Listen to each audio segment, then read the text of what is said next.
10 दिन शेष रह गए हैं एसएससी जीडी के एग्जाम के लिए। जितने भी विद्यार्थी तैयारी कर रहे हैं उनको पता होना चाहिए कि अब तैयारी का किस तरीके का लेवल होना चाहिए। आखिर तैयारी तो पीछे की ही होती है, अब तो केवल रिवीजन होता है। अब आप केवल रिवीजन कीजिए, जो चीजें मेन मेन है उनको केवल और केवल मोबाइल के माध्यम से पढ़ लीजिए, या अगर आपके पास में नोट्स हैं उसके माध्यम से पढ़ लीजिए। जैसे कि अगर संविधान की मैं बात करूं तो संविधान में आर्टिकल को आप थोड़ा सा देख लीजिएगा। उसके बाद में राष्ट्रपति, प्रधानमंत्री, कुछ मुख्य कौन कौन से संविधान संशोधन हुए हैं उनसे संबंधित, अभी हाल ही में कौन कौन से पुरस्कार दिए गए हैं, इन सभी प्रकार के जो कंटेंट है उन पर मैं आप लोगों को क्लास पहुंचा दूंगा। आप लोग डेली सुबह और शाम में क्लास को देख सकते हैं और अपने एसएससी जीडी की एग्जाम की तैयारी को और बेहतर बना सकते हैं। तो दोस्तों, आज की क्लास में मैं शुरू करता हूं आप लोगों के लिए भारत के सभी राष्ट्रपतियों की सूची 1947 से लेकर 2022 तक। तो माय एग्जाम टाइम में मैं स्वागत करता हूं, राजीव शर्मा मेरा नाम है। तो शुरू करते हैं क्लास को।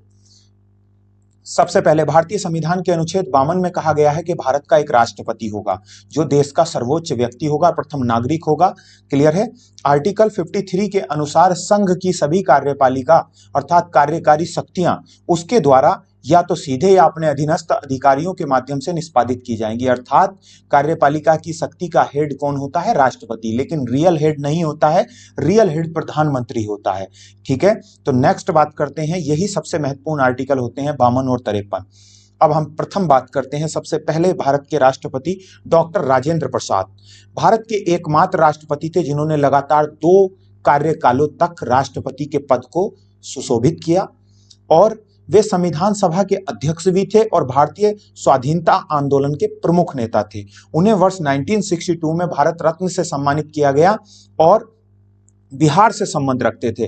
Doctor Rajendra Prasad first president of India, और उनके कार्यकाल की अगर हम बात करें तो 26 जनवरी 1950 से शुरू होता है और 13 मई 1962 तक उनका कार्यकाल रहता है।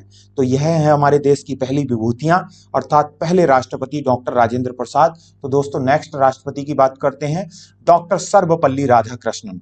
डॉक्टर सर्वपल्ली राधाकृष्णन तमिलनाडु राज्य से संबंध रखते थे और डॉक्टर सर्वपल्ली राधाकृष्णन का जन्म 5 सितंबर 1888 में हुआ था। इसी कारण प्रत्येक वर्ष 5 सितंबर को शिक्षक दिवस के रूप में मनाया जाता है।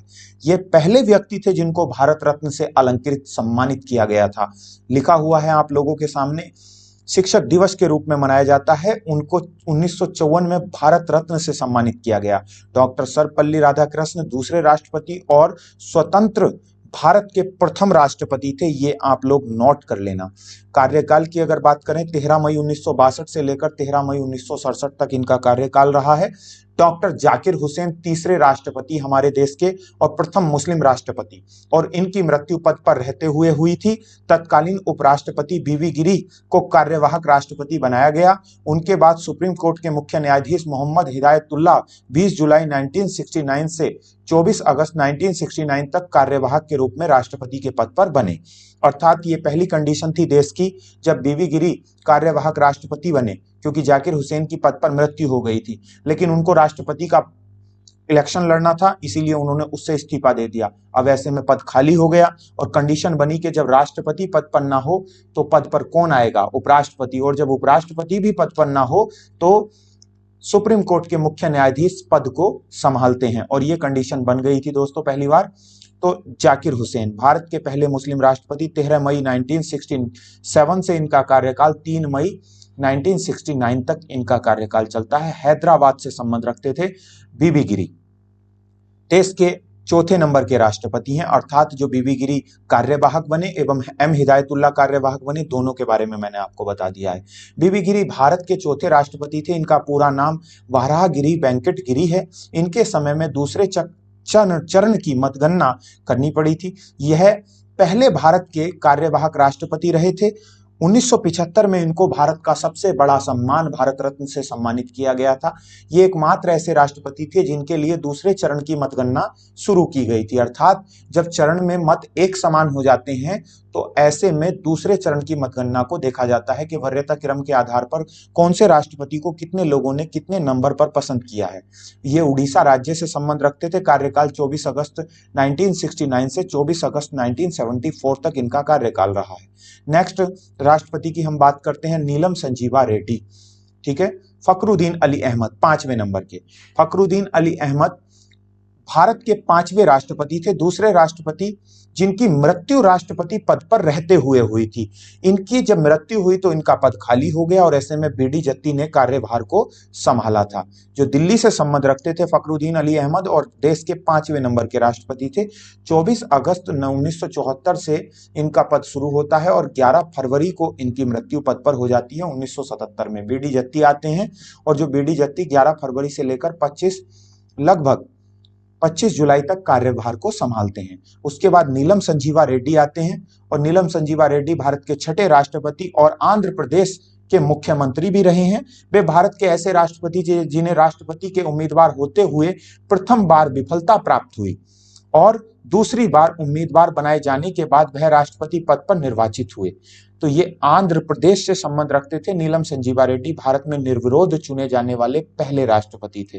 कार्यकाल 25 जुलाई से लेकर 1977 से 25 जुलाई 1982 तक।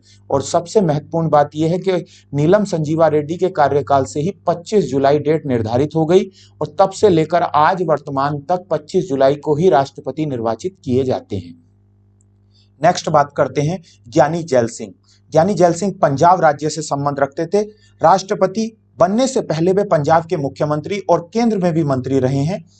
भारतीय डाकघर से संबंधी विधेयक पर उन्होंने पॉकेट वीटो का इस्तेमाल भी किया था। 1986 में पहले राष्ट्रपति थे।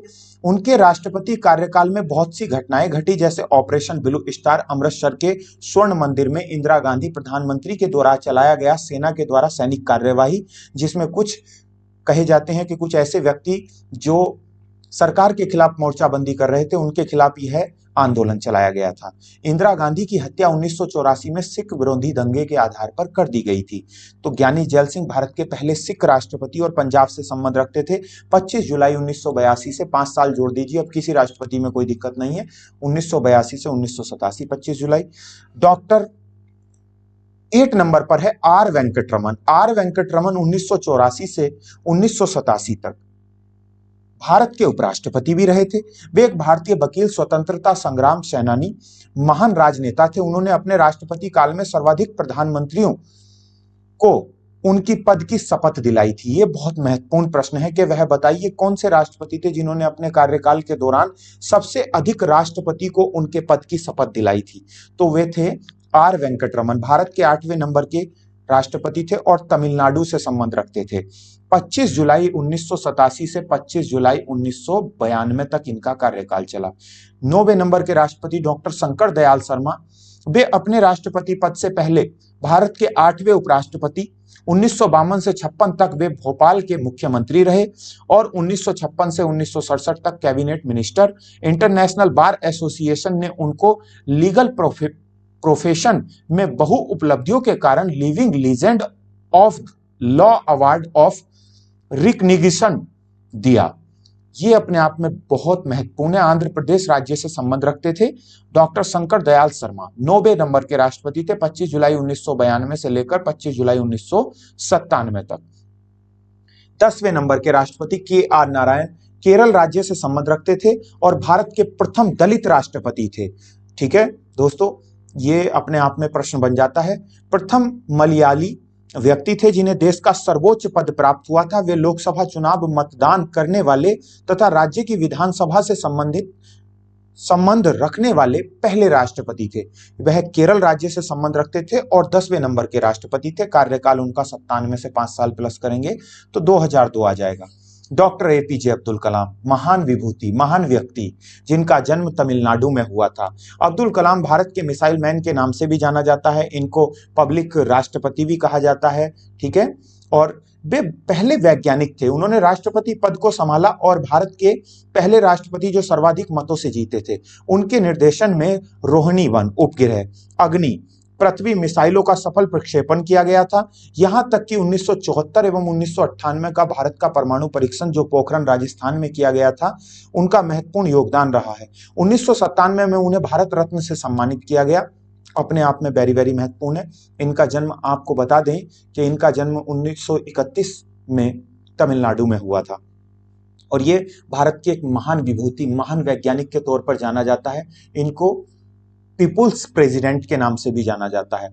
इनको रामानुजन पुरस्कार, डॉक्टर ऑफ साइंस पुरस्कार, पद्म विभूषण, कई ऐसे बहुत न जाने कितने सम्मानों से सुशोभित सम्मानित किया गया है।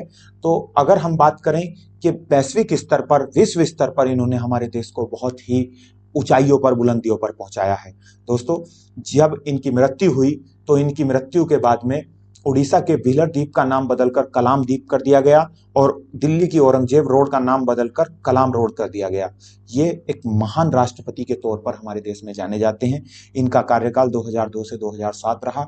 श्रीमती प्रतिभा सिंह पाटिल 12वें नंबर की राष्ट्रपति, देश की पहली महिला राष्ट्रपति एवं राजस्थान की पहली महिला राज्यपाल भी रही थी। 1962 से 1985 तक 5 बार महाराष्ट्र की विधानसभा की सदस्य रही और 1991 में लोकसभा के लिए अमरावती से चुनी गई थी। इतना ही नहीं, वह सुखोई विमान उड़ाने वाली पहली महिला राष्ट्रपति भी रही है, महान राष्ट्रपति रही है। ठीक है, महाराष्ट्र, प्रतिभा देवी सिंह पाटिल महाराष्ट्र से संबंध रखती थी। 2007 से 2012 तक इनका कार्यकाल। 13वें नंबर के राष्ट्रपति प्रणब मुखर्जी राष्ट्रपति चुनाव लड़ने से पहले केंद्र सरकार में वित्त मंत्री के पद पर थे। उनको 1997 में सर्वश्रेष्ठ सांसद का पुरस्कार, 2008 में भारत का दूसरा सबसे बड़ा असैनिक सम्मान पद्म विभूषण प्राप्त किया गया और दोस्तों इन्हीं को मरणोपरांत भारत रत्न से भी सम्मानित किया गया है 2019 में। तो इनका जो कार्यकाल शुरू होता है वो 2012 से 2017 तक 5 साल होता है। और ध्यान रहे, ये वेस्ट बंगाल से संबंध रखते थे। भारत के अगले राष्ट्रपति हैं 14वें नंबर के रामनाथ कोविंद। रामनाथ कोविंद का जन्म 1 अक्टूबर 1945 को उत्तर प्रदेश, भारत में हुआ था। एक मात्र वकील, राजनेता, वह भारत के 14वें वर्तमान राष्ट्रपति थे। अर्थात रामनाथ कोविंद 25 जुलाई 2017 को राष्ट्रपति बने और भारतीय जनता पार्टी के सदस्य रहे। राष्ट्रपति बनने से पहले वे बिहार के पूर्व गवर्नर थे। राजनीतिक समस्याओं के प्रति उनके दृष्टिकोण ने उन्हें राजनीतिक स्पेक्ट्रम में प्रशंसा दिलाई। एक राज्यपाल के रूप में उनकी उपलब्धियां विश्वविद्यालयों में भ्रष्टाचार की जांच के लिए न्यायिक आयोग का निर्माण करना था। कानपुर से संबंध रखते थे और उत्तर प्रदेश के पहले राष्ट्रपति थे। अर्थात जो कार्यवाहक बने थे बीडी जत्ती, वो भी उत्तर प्रदेश से संबंध रखते थे, लेकिन ये पहले पूर्ण रूप से राष्ट्रपति उत्तर प्रदेश के थे। 2017 से 2022 तक इनका कार्यकाल रहा है। और दोस्तों, हमारे देश की पहली जनजातीय महिला द्रौपदी मुर्मू भारत की 15वीं राष्ट्रपति बनी है। द्रौपदी मुर्मू का जन्म 20 जून 1985 को ओडिशा के मयूरभंज जिले के ऊपरबेड़ा गांव में एक संथाली आदिवासी परिवार बिरिंची नारायण टूडू के घर हुआ था। तो ध्यान रखना, कौन सी जनजाति से हैं? संथाली जनजाति से हैं। हुआ था। वह झारखंड के पूर्व राज्यपाल रही हैं। उन्हें वर्ष 2007 में उड़ीसा विधानसभा द्वारा सर्वश्रेष्ठ विधानसभा सदस्य के रूप में नीलकंठ पुरस्कार से सम्मानित किया गया था।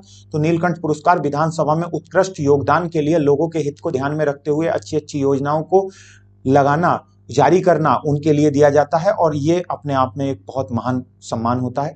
उड़ीसा से संबंध रखती हैं। 25 जुलाई से इनका कार्यकाल 2022 से शुरू हुआ है, 2027 तक रहेगा। मैंने लिख दिया है, लेकिन आगे तक लिखा जाएगा, आखिर पता नहीं है कब तक रहेगा। ठीक है, ये अब दोस्तों बात करते हैं नेक्स्ट। तो मिलते हैं ऐसी ही नई जानकारी के साथ। एसएससी जीडी को आपको हर रोज सुबह और शाम में ऐसी ही छोटी जानकारी के लिए मिल जाएगी। आप केवल मोबाइल के माध्यम से पढ़ते रहें। धन्यवाद। हिम्मत बताई नहीं जाती, दिखाई जाती है दोस्तों। जय हिंद, नमस्कार, वंदे मातरम।